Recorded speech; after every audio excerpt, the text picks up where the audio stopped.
अस्सलाम वालेकुम स्टूडेंट्स, मैं हूं आपका टीचर मोहम्मद सलमान अफसल। आज के लेक्चर में बच्चों हम करेंगे चैप्टर नंबर 4 इलेक्ट्रोस्टैटिक्स का another topic that is combination of capacitors. Capacitors को सर्किट के अंदर कैसे कैसे जोड़ा जा सकता है। कैपेसिटर्स के मतलब बड़ी डिटेल डिस्कशन हमारी पहले भी हो चुकी है। अगर आपने वो टॉपिक नहीं देखे तो इसी चैनल पे इसी चैप्टर के अगर आप वीडियोज़ देखेंगे उनमें आपको कैपेसिटर से रिलेटेड वीडियो मिलेगी, वो सबसे पहले ज़रूर देखिएगा। कैपेसिटर है क्या, सबसे पहले इस पर नज़र डाल लेते हैं। Capacitor is a device. Capacitor एक ऐसी डिवाइस है जो चार्जेस को स्टोर करने के लिए इस्तेमाल की जाती है, और ये चार्जेस को कहाँ स्टोर करती है? अपनी प्लेट्स के ऊपर। एक साइड पे पॉजिटिव, दूसरी साइड पे नेगेटिव चार्जेस स्टोर होते चले जाते हैं, बिल्डअप होते चले जाते हैं। इस तरह से चार्जेस को स्टोर करने वाली डिवाइस का नाम है कैपेसिटर। अब हम कैपेसिटर्स को सर्किट के अंदर कैसे कैसे जोड़ सकते हैं, इस टॉपिक का मेन कंसर्न क्या है कि हम कैपेसिटर्स को किस किस तरह सर्किट्स के अंदर जोड़ सकते हैं। देखिए, कैपेसिटर्स को सर्किट के अंदर जोड़ने के दो वेज हैं। एक है पैरेलल कम्बिनेशन, दूसरा है सीरीज़ कम्बिनेशन। पैरेलल कम्बिनेशन और सीरीज़ कम्बिनेशन, ये दो वेज हैं जिनके ज़रिए हम कैपेसिटर्स को सर्किट के अंदर इस्तेमाल कर सकते हैं। देखिए, कैपेसिटर मुख्तलिफ रेंजेस के होते हैं और हम मुख्तलिफ रेंजेस के कैपेसिटर्स को सर्किट के अंदर जोड़ के अपनी डिज़ायर के मुताबिक कैपेसिटेंस बना सकते हैं। कम भी कर सकते हैं, ज़्यादा भी कर सकते हैं। वो कैसे कर सकते हैं? दो जोड़ हैं इनके, दो तरीक़ाकार हैं जिनसे हम इनकी कैपेसिटेंस को बढ़ा भी सकते हैं, 2, 3, 4 कैपेसिटर जोड़ के, और इसी तरह से हम इनको कम भी कर सकते हैं। सबसे पहले जो आज हमारा मेन कंसर्न होगा वो है parallel combination of capacitors. Parallel combination of capacitors. फ़र्ज़ करिए आपके पास according to your textbook दो भी हो सकते हैं, लेकिन आपकी टेक्स्ट बुक के मुताबिक हमारे पास कितने कैपेसिटर्स हैं? 3 कैपेसिटर्स हैं और तीनों की कैपेसिटेंस डिफरेंट है। हम जानते हैं कैपेसिटेंस का यूनिट फैरड है, छोटे यूनिट्स भी हैं, micro farad, pico farad, nano farad. Farad के अंदर कैपेसिटेंस हैं। फ़र्ज़ करिए आपके पास 3 कैपेसिटर्स हैं और उन्हें आपने पैरेलली जोड़ना है। पैरेलल जोड़ कैसा होता है देखिएगा, ये रहा एक कैपेसिटर, कैपेसिटर का ये साइन है, 2 पैरेलल सीधी प्लेट्स, एक कैपेसिटर ये हो गया। दूसरा कैपेसिटर है बच्चों ये दूसरा कैपेसिटर है। इसी तरह से एक और कैपेसिटर बना लीजिए, थर्ड वन, ये तीसरा कैपेसिटर है। ये 3 कैपेसिटर्स हैं। इसकी कैपेसिटेंस कितनी है? कैपेसिटर की कैपेसिटेंस होती है C1, इसकी C2, इसकी C3। ये किससे कनेक्टेड हैं? ये बैटरी के साथ, सेल के साथ, पोटेंशियल के साथ कनेक्टेड है, सोर्स के साथ कनेक्टेड है। स्विच लगाना है, यहाँ स्विच लगा लीजिए ऑन ऑफ करने के लिए। ये आपके पास है जी, ये रही बैटरी। बैटरी के पास पोटेंशियल होता है। ये है capacitor C1, capacitor C2, capacitor C3। ये है पैरेलल जोड़, पैरेलल कम्बिनेशन। पैरेलल कम्बिनेशन की क्या निशानी है कि पैरेलल जोड़ में करंट के चार्जेस के गुजरने के एक से ज़्यादा वेज होते हैं, एक से ज़्यादा वेज होते हैं। ज़रा गौर करिए, यहाँ पे जो चार्जेस आएंगे उनके पास ये भी ऑप्शन है, ये भी ऑप्शन है, ये भी ऑप्शन है गुजरने के। एक से ज़्यादा वेज हैं, एक से ज़्यादा रास्ते हैं, तो ऐसे जोड़ को क्या कहा जाता है? Parallel combination. हमें क्या करना है, मैं ये जानना चाहता हूँ कि अगर मैं कैपेसिटर्स को, एक से ज़्यादा कैपेसिटर्स को अगर पैरेलली जोड़ूँ तो उसके नतीजे में जो इक्विवेलेंट टोटल कैपेसिटेंस आएगी वो कितनी आएगी। इसका मतलब मैंने जानना है कि इन सब की मिला के जो टोटल कैपेसिटेंस आएगी वो कितनी होगी। इसका मतलब मैं टोटल कैपेसिटेंस ऐसे बड़ा एक कैपेसिटर लगा के शो करवा सकता हूँ। ये मुझे फाइंड आउट करनी, सर्कल कर रहा हूँ कि इस तरह से मुझे इन तीनों की कुल मिला के टोटल कैपेसिटेंस, मसावी capacitance, equivalent capacitance find out करनी है। C इक्विवेलेंट, ठीक है। इन तीनों की जो इक्विवेलेंट कैपेसिटेंस होगी, बढ़ेगी कम होगी, वो तो रिजल्ट बताएगा। आइए, कुछ पॉइंट्स हैं जो सबसे पहले आपको पता होना ज़रूरी है। सबसे पहला पॉइंट आप लिखेंगे, क्या करिए, कैपेसिटर्स की लेफ़्ट साइड को बैटरी के पॉजिटिव से जोड़ दीजिए। ये पॉइंट्स लिखते जाना है। सबसे ये पॉइंट तो शक्ल में तो नहीं लिखेंगे, लेकिन लिखेंगे left side of each capacitor.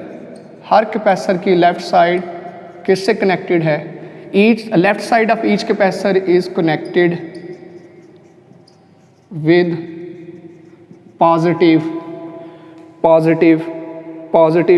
terminal of the battery. Connected with positive terminal of battery. इसी तरह से जो राइट साइड कैपेसिटर की है, राइट प्लेट कैपेसिटर की है, ये प्लेट, ये प्लेट, ये प्लेट, ये सारी प्लेट्स बैटरी के किस टर्मिनल से कनेक्टेड हैं? दो ही तो टर्मिनल होते हैं बैटरी के पास, नेगेटिव टर्मिनल। तो राइट साइड या यहाँ आप राइट प्लेट भी लिख सकते हो, लेफ्ट प्लेट ये थी, right side of each capacitor is connected with negative terminal of battery. ये हम एक कंसिडरेशन की है, ये हम काम कर रहे हैं। अब क्या होगा, हम जानते हैं कि बैटरी के लगने से यहाँ चार्जेस बिल्डअप होना शुरू हो जाएंगे।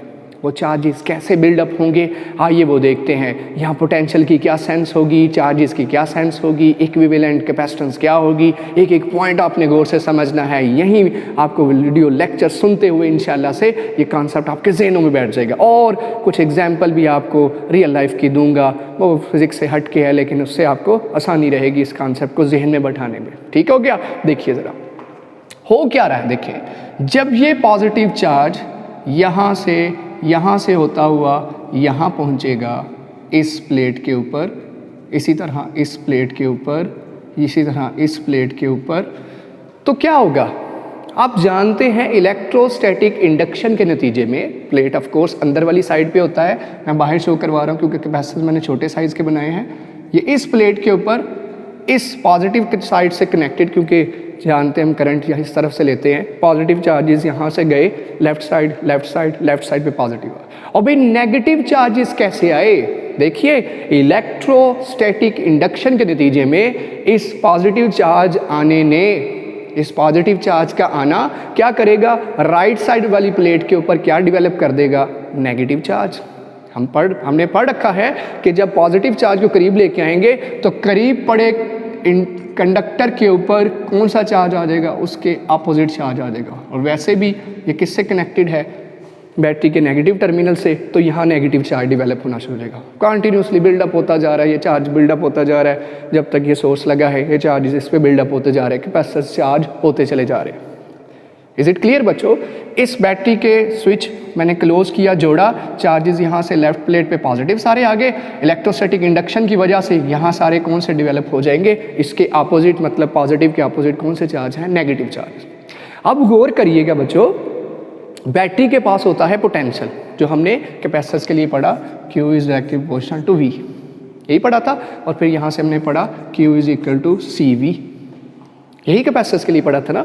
देखिए, पोटेंशियल यहाँ से जाते हुए कहीं ड्रॉप हुआ, कहीं ज़ाया हुआ। इसका मतलब जो पोटेंशियल इसके और इसके दरमियान था, वही पोटेंशियल इसके और इसके दरमियान, वही पोटेंशियल इसके और इसके दरमियान, वही पोटेंशियल इसके और इसके दरमियान, जिसे पोटेंशियल डिफरेंस कहते हैं।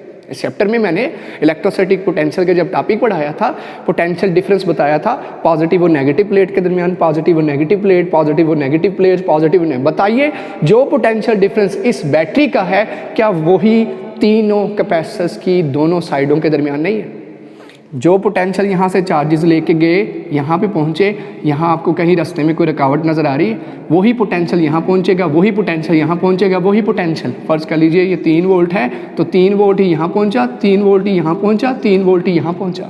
इस तरह से ये -3 वोल्ट है, -3 वोल्ट ही यहाँ पहुँचा, -3 वोल्ट यहाँ पहुँचा, -3 वोल्ट यहाँ पहुँचा, क्योंकि पोटेंशियल रास्ते में ज़ाया ही नहीं हो रहा कहीं पे। पोटेंशियल चार्जेस का नहीं रास्ते में कहीं, क्योंकि ये जो तार है ये पोटेंशियल को ज़ाया नहीं कर रही, बहुत थोड़ी इसकी रेजिस्टेंस, बहुत थोड़ी रुकावट है, तो ये पोटेंशियल को ज़ाया नहीं कर रही। तो जो पोटेंशियल चार्जेस यहाँ से लेके यहाँ पहुँचे थे, यहाँ पहुँचे, वो वही है जो यहाँ था। जो पोटेंशियल यहाँ से लेके यहाँ पहुँचे, वो वही है जो यहाँ था। इसका मतलब सब कैपेसिटर्स को मिलने वाला पोटेंशियल क्या है? सबसे पहला पॉइंट, सब कैपेसिटर्स को मिलने वाला पोटेंशियल आपस में क्या है? बराबर है।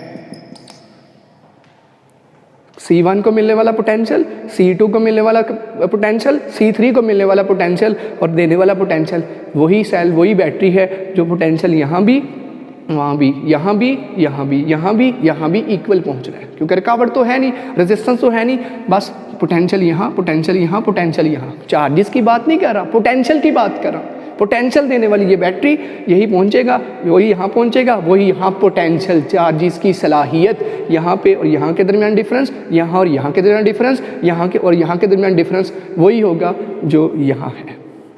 तो इसका मतलब तीनों कैपेसिटर्स की साइडों पे potential difference, potential difference, potential difference वही है जो बैटरी का पोटेंशियल डिफरेंस है।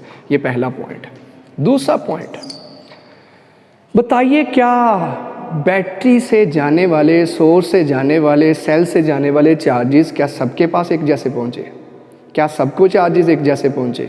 क्या चार्जेस की तादाद यहाँ आने वाली, यहाँ आने वाली, यहाँ आने वाली बराबर है? नहीं। कैसे नहीं? देखें ज़रा, यहाँ पे जब चार्जेस पहुँचे पॉजिटिव, तो चार्जेस पहुँचने पे उनके पास तीन ऑप्शंस थी, 1 2 3। मैं इसकी मिसाल ऐसे देता हूँ कि चार्जेस ऐसे ही है जैसे गाड़ियाँ आई, 100 गाड़ियाँ यहाँ से निकली, 100 चार्जेस निकले। मैं गाड़ियों को चार्ज का नाम दे रहा हूँ। 100 चार्ज यहाँ से निकले, 100 चार्ज जब यहाँ पहुँचे तो उनके पास तीन ऑप्शंस थी, यहाँ पे जाने की, यहाँ पे जाने की, यहाँ पे जाने की। ठीक है, तो जो चार्ज यहाँ गया, जो चार्ज यहाँ गया, जो चार्ज यहाँ गया, इसका मतलब 100 चार्ज तीन हिस्सों में बट गए, तीन वेज में, तीन रास्तों पे डिवाइड हो गए। इसका मतलब यहाँ जो चार्ज जा रहा है वो Q1, यहाँ जो चार्ज जा रहा है Q2, जो यहाँ चार्ज जा रहा है उसका नाम Q3 है। तो टोटल चार्ज किसके बराबर है? वो तीन हिस्सों में तकसीम हो गया। इस पॉइंट पे पहुंचने के बाद चार्जेस के पास तीन ऑप्शंस थी। क्या ऑप्शंस थी? इधर को चले जाएं, 33 इधर चले गए, 33 इधर गए, 34 इधर चले गए, 25 इधर चले गए, 50 इधर चले गए, 25 इधर चले गए। कुल मिला के तो 100 ही हैं, लेकिन तीन हिस्सों में तकसीम हो गई। तो क्या चीज़ डिवाइड हुई, क्या चीज़ तकसीम हुई? वो है चार्ज। क्या चीज़ तकसीम नहीं हुई? वो था इलेक्ट्रोस्टैटिक पोटेंशियल। पोटेंशियल इसको भी सेम, इसको भी सेम, इसको भी सेम मिला, लेकिन चार्जेस दोनों में डिवाइड हो गए। चार्जेस दोनों हिस्सों, तीनों में सॉरी डिवाइड हो गए, तकसीम हो गए। तो कुल मिला के जो चार्ज है वो तीनों को क्या करना पड़ेगा? इस तरफ जाने वाला चार्ज, इस तरफ जाने वाला चार्ज, इस तरफ जाने वाला चार्ज, तीनों को जमा करेंगे तो टोटल चार्ज आ जाए। इज इट क्लियर बच्चों? ये तीसरा पॉइंट है बेसिकली। दूसरे पॉइंट में सिर्फ उसने लिखा है कि चार्जेस तीन हिस्सों में डिवाइड हो जाएंगे, और तीनों हिस्सों में डिवाइड होने वाला चार्ज कैसे पता चलेगा? Q1 + Q2 + Q3, क्योंकि हर कैपेसिटर की कैपेसिटेंस डिफरेंट है। इसको ज़्यादा चाहिए, इसको कम चाहिए, इसको ज़्यादा चाहिए। इसका मतलब इन तीनों को मिलने वाला चार्ज डिफरेंट है। तीनों चार्जेस को, तीनों किस्म के चार्जेस को जमा करना पड़ेगा। 25 25 50 जमा करेंगे, टोटल चार्ज आ जाएगा। क्लियर बच्चों? दूसरे पॉइंट में उसने थ्योरी लिखी है कि सारे कैपेसिटर्स की कैपेसिटेंसेस डिफरेंट हैं, इसीलिए तो C1, इसीलिए तो C2, इसीलिए तो C3। फर्ज़ करिए इसकी 2 माइक्रोफैरड है, इसकी 4 माइक्रोफैरड है, इसकी 6 माइक्रोफैरड है। सबकी कैपेसिटेंस डिफरेंट है। कैपेसिटेंस डिफरेंस होने का मतलब ये है हर एक को क्या चाहिए? चार्ज डिफरेंट चाहिए। पोटेंशियल तो सबको देने वाला सेम है। 6 वोल्ट है, 3 volt 3 volt 6 volt, 3 volt 3 volt 6 volt, 3 volt 3 volt 6 volt, 3 volt 3 volt 6 volt. Potential difference +3 -3 +3 -3 +3 -3 6। Clear है बच्चों? तो चार्ज इसका मतलब डिफरेंट होगा, तीन हिस्सों में डिवाइड हो गया, टोटल चार्ज ही आ गया। अब मैंने जैसे कहा था स्टार्ट में, हमें जानना है इन तीनों की कैपेसिटेंस जो पैरेलली जुड़े हुए हैं कुल मिला के कितनी होगी। क्या अकेले कैपेसिटर से बढ़ जाएगी? क्या अकेले कैपेसिटर से डबल हो जाएगी? क्या अकेले कैपेसिटर से ट्रिपल हो जाएगी या कम हो जाएगी? वो हमें जानना है। तो उसके लिए क्या करेंगे हम? ये पॉइंट बेसिकली थर्ड है। सेकंड में उसने लिखा है each capacitor is of different capacitance. Her capacitor different capacitance का है, तो चार्जेस भी उसकी तरफ क्या जाएंगे? चार्जेस Q जिसे जाहिर करते हैं वो भी क्या जाएंगे? डिफरेंट जाएंगे उनकी तरफ। तो डिफरेंट कैसे हैं? तीनों को जमा करेंगे, टोटल चार्ज आ जाएगा। पॉइंट नंबर 4 में देखिए, मैं Q1, Q2 और Q3 की कीमत मालूम करूंगा कैपेसिटेंस के फार्मूले से। Q1, Q2 और Q3, Q1, Q2 और Q3 की कीमतें मालूम करूंगा, इस इक्वेशन के अंदर ला के पुट कर दूंगा, तो आपके पास देखिएगा इक्विवेलेंट कैपेसिटेंस आ जाएगी, जो कुल मिला के इनकी कैपेसिटेंस है, जिसके रिलेटेड जिस तरह एक मैंने सर्किट ये बनाया है कि तीनों की मिला के कितनी कैपेसिटेंस आएगी, इक्विवेलेंट कैपेसिटेंस। तो क्या करते हैं हम? सबसे पहले Q1 फाइंड करते हैं। कहाँ से फाइंड करना शुरू करेंगे? Simplest formula Q = CV। Q1 किसके बराबर आ जाएगा? Q1 = C1 V1। अब बताइए ज़रा, हमने कहा है V1 हो, V2 हो, V3 हो, सबके पास वो सेम है, तो जहाँ V1 आ रहा है वहाँ भी क्या आ जाएगा, V आ जाएगा। तो Q1 किसके बराबर आ गया, C1V। Q1 किसके बराबर आ गया, C1V। यही फार्मूला जब मैं Q2 के लिए लिखूंगा, Q2 के लिए लिखूंगा तो क्या बनेगा, Q2 is equal to C2V2 और ये क्या बन जाएगा, C2V, क्योंकि V2 की जगह भी क्या पुट करना है, V। यही फार्मूला जब मैं थर्ड चार्ज के लिए लिखूंगा तो क्या बनेगा, C3V3 according to the definition of capacitor. Capacitor की डेफिनेशन से बार बार हम यूज़ कर रहे हैं, तो V3 की जगह भी क्या आ जाएगा, V। तो ये आपके पास C1V, C2V, C3V, किसकी वैल्यूज़, Q1 की, Q2 की, Q3 की, ये तीनों वैल्यूज़ उठाइए और इक्वेशन नंबर 1 में पुट कर दीजिए। जब इन वैल्यूज़ को हम इक्वेशन नंबर 1 में पुट करेंगे तो आपके पास रिजल्ट्स कुछ ऐसे होंगे, Q इज़ इक्वल टू, ये टोटल जो चार्ज है, टोटल जो चार्ज यहाँ पे था 3 हिस्सों में डिवाइड जो हुआ था वो किसके बराबर आ जाएगा, C1V, इसकी जगह C1V, इसकी जगह C2V, इसकी जगह C3V। सब में क्या कॉमन नज़र आ रहा है बच्चों, सब में कॉमन है, सब के अंदर कॉमन है C1 plus C2 plus C3 तो बाहर आ गया, सबके पास कॉमन है V और ये आपके पास Q। V जो वहाँ मल्टीप्लाई हो रहा है इस तरफ आके क्या करेगा, divide, Q over V is equal to C1 plus C2 plus C3। अब देखिए ज़रा, जो इक्विवेलेंट कैपेसिटेंस है ये क्या चीज़ है, ये क्या चीज़ है, ये तो इक्विवेलेंट कैपेसिटेंस है, ये तो टोटल कैपेसिटेंस है जो तीनों की कुल मिला के है। इसका मतलब जो लेफ्ट साइड पे आपको नज़र आ रहा है Q ओवर V, अगर मैं इस Q ओवर V को रिप्लेस कर दूं इसके साथ तो देखिए ना Q ओवर V किसके बराबर बनेगा, Q ओवर V किसके बराबर है, C के। ये Q ओवर V जो है दैट इज़ इक्विवेलेंट कैपेसिटेंस, इन तीनों की मिला के मैं इसके लिए अगर ये यूज़ करूं इन तीनों की जगह तो क्या बन जाएगा, C इक्विवेलेंट, इक्विवेलेंट किसके बराबर, C1 plus C2 plus C3। इसका मतलब इन तीनों की जगह मैं एक सिंगल कैपेसिटर अगर यूज़ करूं तो उस सिंगल कैपेसिटर के अंदर इन तीनों का इफेक्ट मौजूद होगा। बिल्कुल ऐसे ही है जैसे मैं इन तीनों की जगह एक सिंगल कैपेसिटर यूज़ करूं तो तीनों की कैपेसिटेंस 2 जमा 4 जमा 6 10 माइक्रोफैरड होगी। ये मुझे रिजल्ट ने बताया, ये मुझे रिजल्ट ने बताया कि सीधी सीधी कैपेसिटेंसेस जमा हो जाएंगी और ये रिजल्ट किसके बराबर आएगा, टोटल, यानी मसावी। ये इसके मसावी है, ये इसके जैसा है, ये इसके इक्विवेलेंट है, इक्विवेलेंट। अगर यही कैपेसिटेंस ज़्यादा होते तो क्या होता, यही इक्वेशन कुछ ऐसे बन जाती। बहुत ज़्यादा कैपेसिटेंस होते तो उनकी कैपेसिटेंसेस पैरेलली अगर कनेक्टेड हैं जमा होती जाती। एन कैपेसिटेंस हैं 100, 50, 10, 20, 30, अगर उनको पैरेलली कनेक्ट करते जाओगे उन सब की कैपेसिटेंसेस जमा हो जाएंगी, एक मैसिव कैपेसिटेंस का कैपेसिटर बन जाएगा। ये इसका आउटकम है, ये इसका रिजल्ट है। क्या रिजल्ट है, अगर आप पैरेलली कैपेसिटेंस बहुत ज़्यादा कनेक्ट करते जाओगे तो इसका मतलब बहुत बड़ी कैपेसिटेंस का कैपेसिटर बन जाएगा। हर दफ़ा ऐसा नहीं है, सीरीज़ में ऐसा नहीं होगा। पैरेलली अगर कैपेसिटर्स को जोड़ा जाए, और पैरेलल का मतलब है अगर एक ही बैटरी से डिफरेंट वायर्स निकाल के पैरेलली उनको वेव्स दिए जाएं और कनेक्ट किया जाए तो that is a parallel combination. तो ये रिजल्ट आ गया, टोटल जो इक्विवेलेंट कैपेसिटेंस है वो सारी कैपेसिटेंसेस को जमा करने के नतीजे में आई। और ये क्या बताता है, पांचवा पॉइंट क्या बताएगा, ये था फोर्थ पॉइंट। पांचवा पॉइंट ये है कि हर एक कैपेसिटेंस, इंडिविजुअल कैपेसिटेंस हमेशा थोड़ी होगी इक्विवेलेंट कैपेसिटेंस से। मतलब टोटल कैपेसिटेंस या इक्विवेलेंट कैपेसिटेंस इन सब को जमा करने पे आई है। इक्विवेलेंट कैपेसिटेंस इन सारी कैपेसिटेंस को जमा करने पे आई है, इसको। तो इंडिविजुअल कैपेसिटेंस कभी भी टोटल यानी इक्विवेलेंट कैपेसिटेंस से बड़ी नहीं हो सकती, वो हमेशा इक्विवेलेंट कैपेसिटेंस से थोड़ी होगी। ये था आज का हमारा टॉपिक जिसमें हमने पैरेलल कम्बिनेशन ऑफ कैपेसिटर्स पढ़ा। पैरेलल क्या है कि एक ही बैटरी एक ही सोर्स से 3 टर्मिनल्स निकाले, 3 कैपेसिटर्स कनेक्ट कर दिए। लेफ्ट साइड को कैपेसिटर्स की बैटरी के पॉजिटिव से, राइट साइड को बैटरी की नेगेटिव टर्मिनल से जोड़ दिया। ये जोड़ा, 3 जोड़ बन गए, 3 वेव्स बन गए।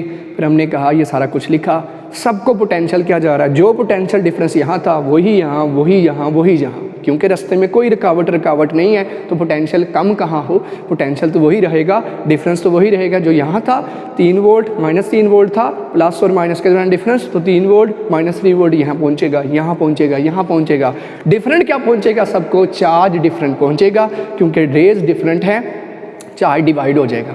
फ्लो ऑफ चार्ज जिसे करंट कहते हैं वो डिवाइड हो जाएगा। वेज डिफरेंट है ना, 3 दस्ते आ गए तो चार्जेस तकसीम हो जाएंगे टोटल, फिर तीनों को जमा करने पे Q1 की कीमत, Q2 की कीमत, Q3 की कीमत निकाल के यहाँ पुट की, हमने इक्विवेलेंट कैपेसिटेंस निकाली, वो तीनों के सीधे सीधे मजमूए के बराबर है। ये था आज का हमारा टॉपिक। इंशाल्लाह नेक्स्ट हाजिर होंगे अगली वीडियो के साथ जिसमें हम सीरीज़ कम्बिनेशन ऑफ कैपेसिटेंस पढ़ेंगे। मुझे इजाज़त दीजिए, अल्लाह हाफिज़।